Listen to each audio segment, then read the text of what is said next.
Depuis la proposition de Pauli que le neutrino existe en 1930 jusqu'à sa découverte en 1955, il s'est écoulé 25 ans, les neutrinos ont été découverts à l'aide d'un processus proposé et réalisé par Friedrich Reines, ça lui a valu le prix Nobel. Le processus est le suivant. Donc on a premièrement besoin d'une source de neutrinos. La source de neutrinos, c'est concrètement un réacteur nucléaire. Le réacteur nucléaire produit beaucoup de neutrons. Les neutrons se désintègrent avec une vie moyenne de 15 minutes et l'antineutrino électronique est l'un des produits de désintégration. Donc si on se place à l'extérieur, bien à l'extérieur d'un réacteur nucléaire, on devrait observer un flux de neutrinos relativement élevé. Évidemment, ces neutrinos vont passer au travers du réacteur, du bâtiment, du béton, enfin bref, il faut se situer assez loin du réacteur lui-même pour ne pas avoir de neutrons dans les jambes et ne pas avoir d'autres types de rayonnement qui pourraient contaminer la mesure. Donc à l'extérieur, les neutrinos vont entrer en collision avec des protons qui sont situés sur une cible quelconque et participer à la réaction suivante. Donc proton plus neutrino donne neutron plus anti-électron. Comment fait-on pour détecter cette réaction? En fait, c'est ça qu'il faut détecter. Le neutron subséquent pourrait être absorbé par du cadmium. Le cadmium est un matériau qui, les noyaux de cadmium absorbent facilement des neutrons. C'est pour ça qu'il est utilisé comme contrôleur dans les réacteurs nucléaires. On peut insérer et retirer des barres de cadmium qui sont dans le réacteur et qui peuvent donc changer, modifier légèrement l'économie des neutrons dans le réacteur, le bilan neutronique, comme on l'appelle, et permettre de contrôler la réaction en chaîne. Donc le cadmium, ici, serait bien sûr à l'extérieur du réacteur. On parle d'un détecteur. Le neutron, ainsi produit, est absorbé par le cadmium. Cette réaction d'absorption produit un noyau dans l'état excité qui, en se désexcitant, émet un rayon gamma de 8 mégaélectronvolts d'énergie. Ensuite, le positron, qui est créé en même temps que le neutron, lui va finir par s'annihiler avec un électron dans le même détecteur et produire deux rayons gamma. Donc c'est l'annihilation électron-positron, ça produit deux rayons gamma, dont l'énergie, ici dans le repère du centre de masse, serait donc égale à la masse de l'électron, donc à peu près la moitié d'un mégaélectronvolt. Donc ce que l'on cherche ici comme signal de cette réaction, c'est la création simultanée, donc en coïncidence dans le temps, de ces deux rayons gamma et d'un rayon gamma de 8 mégaélectronvolts. Donc si on observe ces trois rayons gamma dans une fenêtre de temps très courte, on est convaincu que cette réaction a eu lieu et donc ça compte comme une détection de neutrinos. Donc clairement, il ne s'agit pas ici d'un détecteur qui fait un petit bruit lorsque le neutrino arrive, enfin c'est plus compliqué que ça. Tout détecteur, quel qu'il soit, fonctionne de manière indirecte par déposition d'énergie ou création de particules, bien sûr, qui vont déclencher un signal. Donc les rayons gamma eux-mêmes sont détectés par des outils standards de détection des rayons gamma, qui sont eux-mêmes des processus relativement complexes. Donc c'est ce qu'on veut dire par détection de particules, n'est-ce pas? Donc les neutrinos sont détectés de cette manière. Une autre façon de le faire, et qui a été utilisé dans le SNO, le Sudbury Neutrino Observatory, donc l'observatoire des neutrinos de Sudbury, c'est de pouvoir profiter des réactions suivantes. Donc on avait dans cet observatoire, parce que le détecteur n'est plus en place maintenant, on avait une immense sphère remplie d'eau lourde. L'eau lourde avait été prêtée par Énergie atomique du Canada. L'eau lourde est donc de l'eau dont les noyaux d'hydrogène sont remplacés par des deutérium, donc des deutérons. En fait, le deutérium, c'est l'atome d'hydrogène avec un noyau lourd, mais le deutéron, c'est le noyau de deutérium, c'est-à-dire un proton et un neutron. Donc, le neutrino entre en collision avec le deutéron et la réaction suivante est possible, c'est-à-dire qu'il y a une réaction inverse ici à une des réactions qu'on obtient de la réaction de base de la désintégration bêta, mais à l'envers, Donc ici, on se trouve à prendre un neutron qui est dans le deutéron et à le convertir en proton. Et on a un électron qui sort de ce côté-ci. Et le neutrino est de l'autre côté. Donc c'est un peu si on avait pris, c'est un peu comme si on avait pris dans le rayonnement bêta l'antineutrino de l'état final et on le mettait dans l'état initial. C'est simplement ce changement qui se produit. Donc neutrino plus le neutron qui est dans le deutéron donne proton. Évidemment, une fois que le neutron du deutéron a été converti en proton, le deutéron ne tient plus. Il y a 2 protons. C'est un noyau instable parce qu'il n'y a pas de neutron pour le stabiliser. Donc ça se sépare en 2. Donc on a 2 protons qui sortent plus l'électron. Donc ça, c'est une réaction, mais qui fait intervenir uniquement des neutrinos électroniques. D'autres réactions sont possibles. Ce sont des collisions élastiques qui peuvent impliquer des neutrinos d'autres types, donc les neutrinos muoniques ou tooniques, c'est-à-dire donc que le neutrino peut entrer en collision avec le deutéron et rester intact après. Donc c'est simplement une façon de donner de l'énergie, si on veut, au deutéron et de le dissocier. Donc c'est une espèce de dissociation du deutéron à l'aide d'un neutrino. Et le neutrino peut entrer en collision avec l'électron, collision élastique, tout simplement. D'accord. Donc bien sûr, ce sont tous des processus d'interaction faible. Ce sont des collisions qui impliquent l'interaction faible. Donc le flux de neutrinos doit être considérable pour pouvoir les détecter par rapport à d'autres réactions parasites, ou l'inverse, les autres réactions parasites doivent être réduites au minimum. Donc ici, on ne contrôle pas le flux de neutrinos dans cet observatoire souterrain. L'idée ou la motivation derrière cet observatoire, c'était de mesurer le flux de neutrinos provenant du Soleil, ce qu'on appelle les neutrinos solaires, et de le comparer aux autres types de neutrinos, si possible. En fait, de comparer les différents types de neutrinos qui viennent du Soleil. Ce serait plutôt ça la bonne façon de le dire. C'est-à-dire neutrinos électroniques versus neutrinos des autres familles. Donc, pour abaisser le rayonnement parasite, provenant par exemple des rayons cosmiques, on a enfoui cette expérience profondément dans le sol, dans une mine de nickel à Sudbury. Donc c'est pour ça que l'expérience ici a eu du succès en fait. Comment fait-on ensuite pour détecter les produits de ces réactions? Eh bien, les particules chargées qui sont produites vont présumément, selon l'énergie des neutrinos, avoir des vitesses supérieures à la vitesse de la lumière dans l'eau. Parce que toute cette expérience se produit dans une grande bulle d'eau lourde, comme on l'a dit. Donc la vitesse de la lumière dans l'eau lourde, bien sûr, c'est affecté par l'indice de réfraction, qui est de 1,33 à peu près. Et donc si une particule chargée va plus vite que la vitesse de la lumière dans l'eau, ça va faire l'équivalent d'un vol supersonique, c'est-à-dire que il va y avoir un rayonnement qui est émis par cette particule accélérée qui est toujours en quelque sorte en train de décélérer tranquillement parce qu'elle subit des collisions et ainsi de suite. C'est un rayonnement de freinage si on veut. Donc ce rayonnement va être émis, un rayonnement visible, sauf qu'il se propage moins vite que la particule. Donc le cône de lumière, enfin le cône supersonique je devrais l'appeler, qui est en fait un cône supraluminique dans ce cas-ci, permet de mesurer la vitesse de la particule. Donc l'idée c'est que la particule se déplace comme ceci et la lumière émise va suivre des fronts d'onde qui sont coniques avec un angle. Cet angle ici est relié à la vitesse de la particule et à l'indice de réfraction de l'eau de la manière suivante. Donc 1 sur V fois l'indice de réfraction. Donc ce type de rayonnement, ce phénomène, on appelle ça l'effet Cherenkov. Ça a été étudié dans les années 30 par des Russes principalement. Donc cet effet Cherenkov est responsable de cette lumière bleutée que l'on voit dans les bassins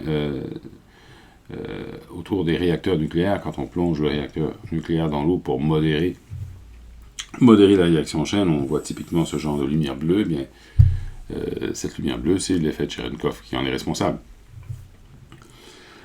Voilà, donc c'est un petit commentaire d'à côté sur la détection des neutrinos dans ce détecteur de SNO. Les résultats de SNO ont été très importants pour justement résoudre le problème des neutrinos solaires auquel je vais revenir dans quelques minutes seulement. Bon, par la suite, on a réussi à littéralement construire des faisceaux de neutrinos, c'est-à-dire produire un faisceau de neutrinos dans une direction donnée et pouvoir étudier les réactions de ce faisceau avec une cible beaucoup plus loin. Donc ça, c'est fait au CERN. J'en ai parlé un petit peu aussi en ce qui concerne le Fermilab, qui va faire une expérience semblable. Et ça a été utilisé pour confirmer l'existence des courants neutres en 1973 au CERN, c'est-à-dire pour confirmer cette relation-ci, donc neutrino plus électron, diffusion élastique. Donc c'est un neutrino muonique ici qui interagit avec un électron via une interaction, une collision élastique, et c'est représenté par le diagramme suivant. Et donc la seule façon avec laquelle cette collision peut se produire, c'est par l'échange d'un Z. Donc c'est pour ça qu'on dit que ça détecte les courants neutres, donc au fond ça détecte l'influence ou l'effet de la particule Z sans la détecter elle-même directement. Donc comment réalise-t-on ces faisceaux de neutrinos? On envoie un faisceau de protons sur une cible et ça va produire avec profusion des pions et des kaons en fait qui vont éventuellement se désintégrer, Ils vont se désintégrer un peu plus loin, donc on a une espèce de collimateur ici qui s'assure que les particules qu'on produit de cette manière vont généralement dans la même direction. Parce qu'on ne peut pas contrôler les neutrinos, bien sûr, on ne pourrait pas les accélérer eux-mêmes ou les dévier d'une manière quelconque. Donc il faut simplement s'assurer que quand ils sont produits généralement dans une direction donnée. Donc on produit ces kaons et ces pions, on les fait parcourir une certaine distance dans une direction relativement précise. Ils parviennent dans une espèce de tunnel de désintégration qui va permettre la désintégration des particules en leur produit, par exemple, le pion se désintègre en muon avec des neutrinos muoniques qui vont par la suite continuer leur chemin, alors que les produits chargés de la désintégration vont être stoppés par de l'acide dans ce cas-ci. Et les neutrinos, eux, sont insensibles à ça pratiquement, ils vont continuer leur chemin jusqu'à un détecteur qui va être situé typiquement des centaines de kilomètres, voire des milliers de kilomètres plus loin. Dans le cas de CERN, le détecteur de neutrinos aussi est situé dans une caverne, en dessous d'une chaîne de montagnes, celle de Gran Sasso, dans le nord de l'Italie, mais c'est dans les apnées en fait, donc c'est très, très loin du CERN, des centaines de kilomètres. Et c'est là que se produisent, c'est là qu'ont lieu les expériences qui impliquent la détection des neutrinos. Et c'est grâce à ce système qu'on a pu, sans évidemment se déplacer nécessairement vers l'Italie, mais au CERN même, étudier cette réaction en 1973. Donc ça, c'était un courant, ça a été une expérience marquante pour l'établissement du modèle standard dans ces années-là, mais ça a été fait à l'aide de l'immense chambre à bulles qu'on a mentionné lors de notre présentation sur les détecteurs de particules et les accélérateurs. Bon, alors, le problème des neutrinos solaires, les oscillations de neutrinos, qu'est-ce que c'est? Bon, le Soleil, bien sûr, héberge des réactions nucléaires qui comportent un maillon faible, c'est-à-dire un maillon régi par l'interaction faible, qui fait que la réaction totale elle-même est relativement lente. En fait, si l'interaction faible n'existait pas, les étoiles exploseraient, enfin, soit évidemment ne pourraient pas fonctionner parce que là, c'est un chaînon essentiel de la réaction solaire. Le Soleil convertit des protons en noyaux d'hélium, donc il brûle l'hydrogène entre guillemets pour former l'hélium, et ça implique donc la création de neutrons. Donc pour créer des neutrons, on ne peut pas faire ça avec l'interaction forte, il faut faire ça avec l'interaction faible. Et c'est cette étape-là qui est la plus lente. Toutes les autres réactions solaires sont des réactions impliquant l'interaction nucléaire forte ou l'interaction électromagnétique. C'est assez rapide, et si ce n'était de cette composante interaction faible, le Soleil se comporterait comme une bombache et non pas comme une fournaise qui brûle lentement depuis 5 milliards d'années. Et donc cette réaction faible est essentielle, mais elle implique nécessairement ici des neutrinos. Donc il y a des neutrinos produits par le Soleil, ce sont des neutrinos électroniques. Pourquoi? Parce qu'on parle ici de la création de neutrons à partir de protons. Donc c'est une espèce d'émission bêta inverse. Donc ces neutrinos électroniques, dans l'état final, ce sont des neutrinos et non pas des antineutrinos, eh bien, ils sont émis par le Soleil, on peut en calculer le flux. Comment? Parce qu'on connaît le flux d'énergie du Soleil, on connaît la chaîne de réaction dans le Soleil, donc on sait très bien quel est le taux de réaction impliquant cette réaction particulière et l'interaction faible, parce que c'est elle qui détermine la production énergétique du Soleil. Donc on connaît très bien le taux de cette réaction, donc on connaît très bien le taux théorique d'émission des neutrinos par le Soleil. Donc on peut s'amuser sur Terre, et on le fait depuis la fin des années 60, à détecter les neutrinos solaires. Donc par exemple, un observatoire comme celui de Sudbury peut le faire. On se rend compte que le flux de neutrinos solaires, si on les détecte à l'aide d'une réaction qui ne détecte que les neutrinos électroniques, et donc ça pourrait être par exemple la première, des réactions ici, eh bien on se rend compte que le flux des neutrinos solaires est 1/3 du flux théorique. Donc c'est ce qu'on appelle le problème des neutrinos solaires. Ça a été avec nous depuis la fin des années 60 jusqu'au le début des années 2000. Okay. Ce problème-là est très sérieux, en fait. Était très sérieux parce qu'on ne pouvait pas facilement remettre en question le modèle des réactions nucléaires dans le Soleil. C'est quelque chose qui a été confirmé de multiples sources. C'est une théorie très solide. On devait donc expliquer pourquoi 1/3 ou 2/3 des neutrinos solaires ont disparu entre le Soleil et la Terre. Bien sûr, on peut toujours blâmer le détecteur. Donc ça a été analysé plusieurs fois, parce que les détecteurs de neutrinos sont basés sur des réactions comme celle-ci ou sur d'autres réactions nucléaires, en fait, et on pourrait douter de leur efficacité, et ainsi de suite. Donc c'est bien sûr la première hypothèse qui a été formulée, mais après vérification, après l'utilisation d'autres réactions, le problème est demeuré. Donc la solution à ce problème, celle qui est maintenant, disons, reconnue par la communauté, c'est la présence d'oscillations de neutrinos. Donc l'idée, c'est que les neutrinos émis par le Soleil changent de nature, ils deviennent des neutrinos d'autres familles en passant, c'est-à-dire sur le chemin entre le Soleil et nous, ils se convertissent en neutrinos muoniques ou neutrinos toniques, et parfois reviennent même à leur état électronique. Donc ils oscillent entre les différentes familles, jusqu'à ce que cet état de fait devienne en quelque sorte incohérent du point de vue de la mécanique quantique, et qu'on se retrouve sur Terre avec un mélange des 3 familles de neutrinos à part égale. Donc on a, pour cette raison, grosso modo, 1/3 des neutrinos qui appartiennent à la première famille et les 2/3 aux 2 autres familles. C'est pour ça que l'expérience de Sudbury est importante, parce que les 2 autres réactions ici sondent les 3 familles de neutrinos sans distinction. Et donc cette expérience a démontré effectivement que le flux des neutrinos de quelque famille que ce soit est correct. Il est en accord avec la théorie solaire. Ce n'est que parce que les neutrinos électroniques eux-mêmes ne représentent qu'1/3 de ce flux qu'on avait le problème des neutrinos solaires. Donc comment est-ce que les neutrinos peuvent-ils osciller? Et qu'est-ce que ça veut dire osciller? Bon. Bien, premièrement, c'est impossible si les neutrinos n'ont pas de masse. Et dans le modèle standard, les neutrinos n'ont pas de masse. Okay, donc on a donc un problème ici qui va au-delà du modèle standard tel qu'on l'a expliqué. Donc pourquoi les neutrinos n'ont pas de masse? Je l'ai déjà expliqué. Il faudrait pour cela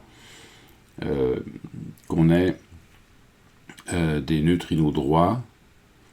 Donc il faudrait qu'on ait des neutrinos droits dans le modèle standard, de la même manière qu'on a un électron droit. Okay? Et ces neutrinos droits pourraient s'allier au doublet gauche, etc., et donc subir un mécanisme de génération de masse qui serait exactement le même que celui des quarks U, par exemple. Bon, mais on n'a pas de neutrinos droits. Du moins, s'ils existaient, ils seraient tout à fait inertes de ce point de vue-là, d'autres points de vue, c'est-à-dire parce qu'ils auraient une hypercharge nulle, n'interagiraient avec rien, et ainsi de suite. Donc, on a rejeté cette hypothèse. Par contre, les neutrinos ont bel et bien une masse. Donc, il faudra modifier le modèle standard d'une manière quelconque pour accommoder ce fait. Cette masse des neutrinos, cependant, on sait qu'elle est là à cause des oscillations, mais elle est extrêmement petite. Les bornes sur la masse des neutrinos sont de l'ordre de quelques électronvolts, et non pas comme la masse l'électron qui est 500 kV, 500 000 électronvolts, alors versus quelques électronvolts, c'est très différent.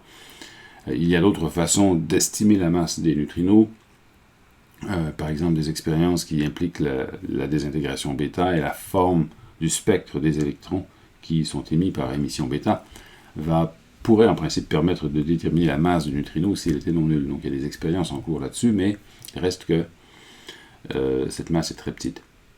Mais elle doit être non nulle. Donc qu'est-ce qu'on veut dire par oscillation? Donc les neutrinos que l'on connaît dans le modèle standard sont encore des états propres de jauge et ils ne sont pas des états propres de la masse, bien sûr, parce qu'ils n'ont pas de masse. Mais s'ils avaient une masse, eh bien, il n'y aurait aucune raison que les deux états propres, masse et jauge, soient les mêmes. N'est-ce pas? Donc, ils se propageraient en tant qu'état propre de la masse.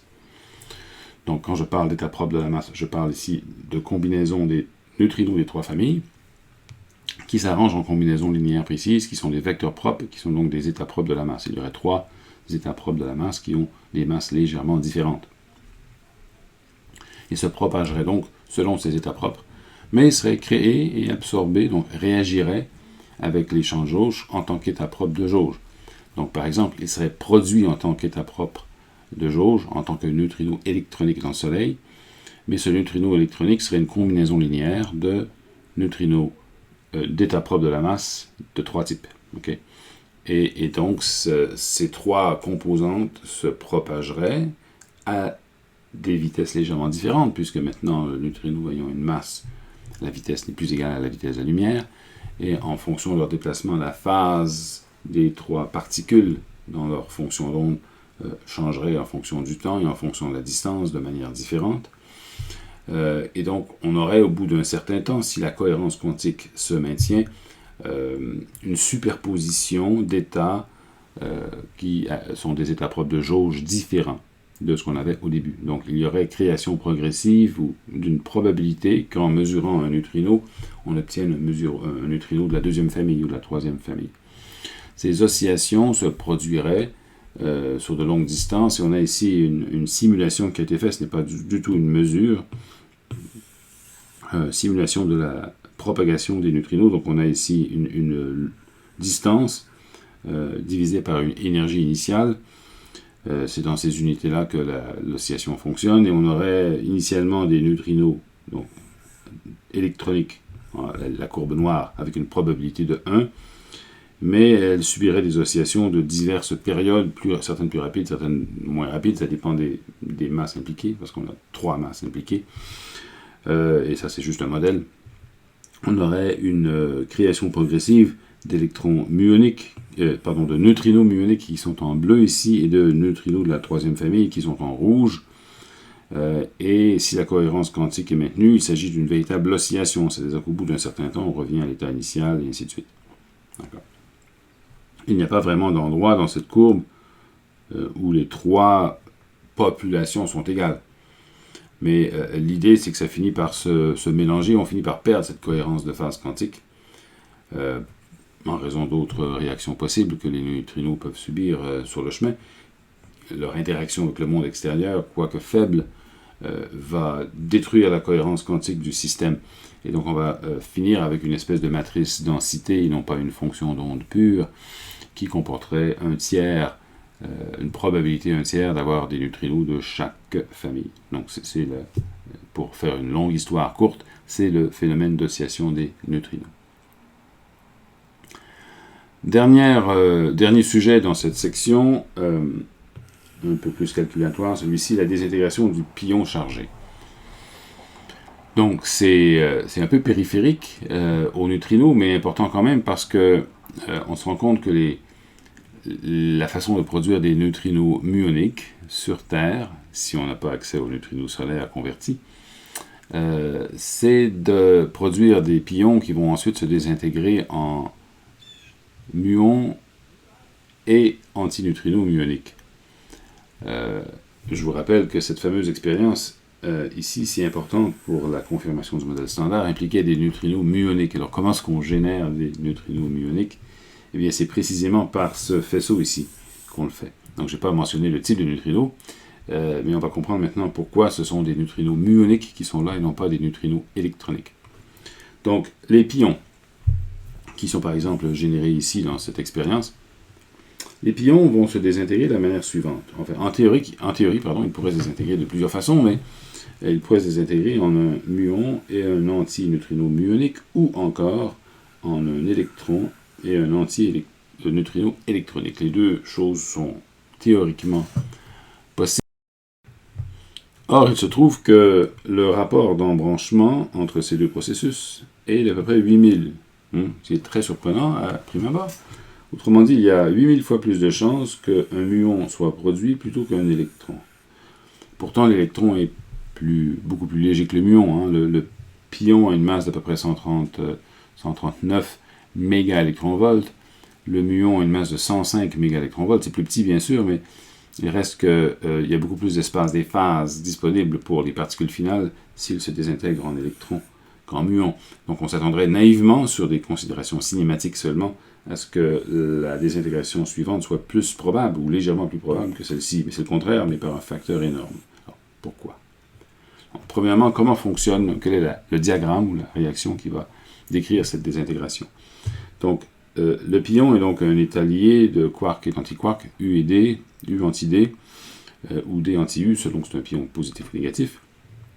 Donc, le diagramme de désintégration est le suivant. Donc, j'ai ici un pion négatif qui se propage vers le haut, et donc à un moment donné, il y a toujours la possibilité d'émettre un anti-W, comme ceci, virtuel, et cet anti-W réagit, il y a un vertex qui produit un électron et qui produit un antineutrino. Ça pourrait aussi être un muon et un antineutrino muonique, bien sûr, puisque de toute façon, le W interagit de la même manière avec les trois familles.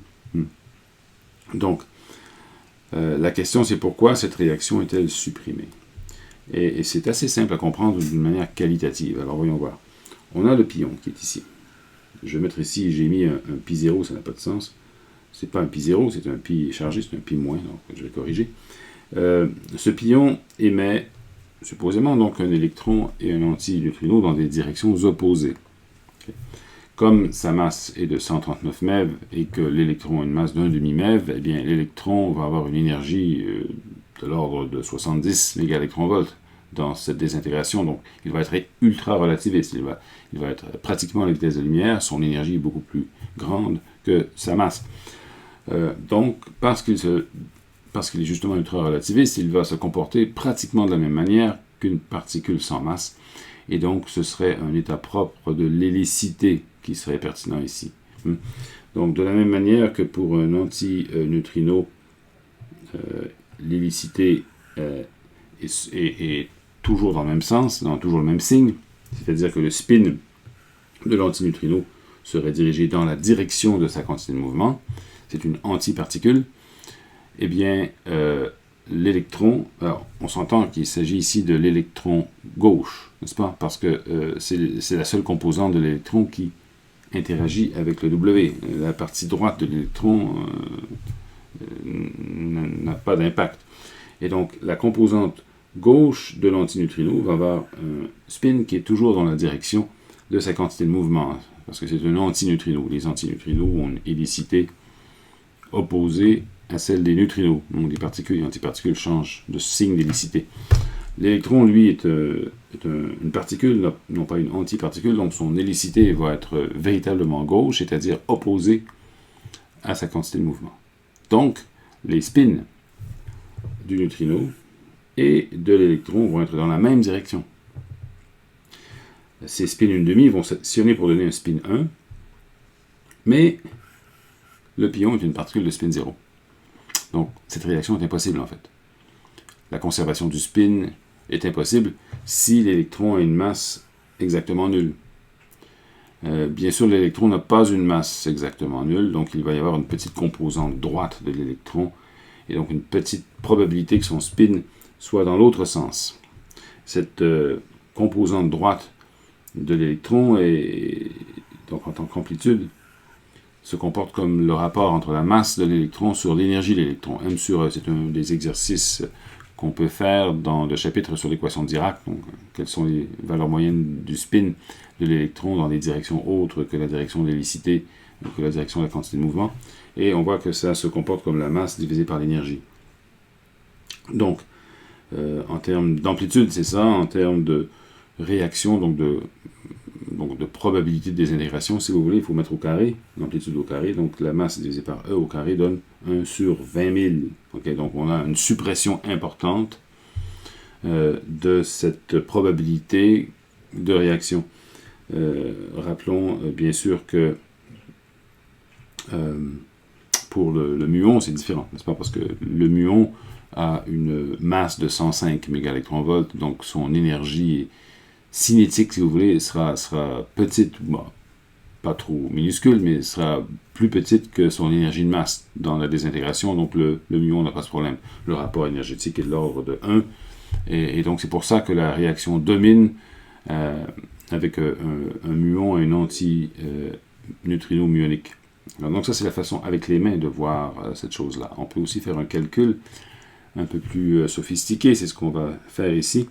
Donc, on se figure ici la réaction. La réaction, je l'écris comme ceci. Vous allez me dire pourquoi j'ai fait un diagramme différent ici. C'est clair que le quark U et le quark D sont liés fortement dans le pion. Ils sont en interaction constante avec des gluons et ainsi de suite. Donc, il s'agit d'un état lié. Et là, ici, je fais un saut conceptuel en me disant, oui, mais dans cet état lié, il y a cette réaction qui se produit. Vrai, mais on ne contrôle pas trop ce diagramme. Cette partie à gauche du diagramme, elle est peut-être remise en question parce que justement, l'état des particules, ce ne sont pas des particules libres qui viennent de l'infini, mais c'est un état lié. Donc, il y aurait ici un facteur qui serait assez compliqué, qu'on ne connaît pas bien. Par contre, l'autre partie du diagramme, on connaît, on peut l'écrire, et on se place à basse énergie, de sorte que le propagateur du W serait simplement donné par cette quantité ici, c'est l'approximation de basse énergie, où je remplace le propagateur par 1 sur la masse du W au carré. Je respecte les règles de Feynman, sinon. Donc c'est une constante. Et j'aurai des facteurs qui font intervenir les états de l'électron et du neutrino, et ces facteurs comportent un projecteur sur la partie gauche de l'électron ou du neutrino. Et donc on montre, sans trop de difficulté, que cette partie du diagramme serait donnée par ça. J'aurais l'état final, oui, ici j'ai mis un diagramme qu'il faut regarder à 90 degrés, il faut se tourner, n'est-ce pas? Donc le temps s'en va dans cette direction-là, bien sûr. Et donc j'ai un neutrino, un antineutrino dans l'état final et un électron dans l'état final, mais je pourrais aussi avoir l'inverse si je voulais, mais enfin, donc ce neutrino, cet électron dans l'état final, donc est représenté par ce spinner, U bar. J'ai mis 3 pour signifier que c'est celui de l'électron, que c'est fonction des quantités de mouvement d'électrons, etc. Et j'ai l'antineutrino ici, qui interviendrait comme spinner V. Et j'aurai le projecteur ici sur le projecteur serait ça ici, sur la partie gauche, et j'aurai le vertex comporte un gamma mu ici, en raison du fait que c'est un vertex avec une particule vectorielle, c'est comme en électrodynamique, même chose. Et j'aurai ce G mu qui intervient, c'est pour ça que j'ai mis le gamma mu avec un indice covariant, c'est parce que je l'ai multiplié par ça en fait. Et il resterait la partie qui vient d'ici et qu'on ne connaît pas bien, et qui serait tout de même un quadrivecteur. Mais pas nécessairement le gamma mu associé aux états qui sont ici et là, qu'on ne connaît pas. Donc, il y aurait ici un facteur qu'on va simplement appeler F mu, qui, si les quarks étaient libres, aurait une forme semblable à celle-ci, mais les quarks étant liés dans un état, mais ce facteur va dépendre beaucoup de la fonction d'onde des quarks à l'intérieur du pion. C'est quelque chose qu'on ne connaît pas a priori, mais ça doit être un quadrivecteur. Alors qu'est-ce qu'on a comme quadrivecteur à notre disposition? Pas grand-chose, sinon la quadri-impulsion du pion lui-même. Donc on va poser par défaut que le facteur F mu est donné par une constante qu'on appelle Fp, la constante du pion, okay, qui est un concept assez connu donc en physique des particules, en raison de cet exercice, et P mu qui est le quadrivecteur du pion. Bien sûr, dans le repère du pion, ce quadrivecteur est simplement donné par la masse dans sa partie temporelle, les zéros partout ailleurs, mais on écrit ici quelque chose qui est invariant de Lorentz. Donc, on aurait une expression comme celle-ci. Cette expression permet donc de calculer l'amplitude de la désintégration. On pourrait ensuite faire les sommes, les moyennes sur les spins, comme on fait d'habitude. Donc, on calculerait le carré de cette amplitude, le module carré, on ferait la moyenne sur les différents spins. Alors, je saute complètement tous ces détails ici. Je vous donne quelques éléments. On aurait, vous vous souvenez peut-être des formules de Casimir en électrodynamique quantique.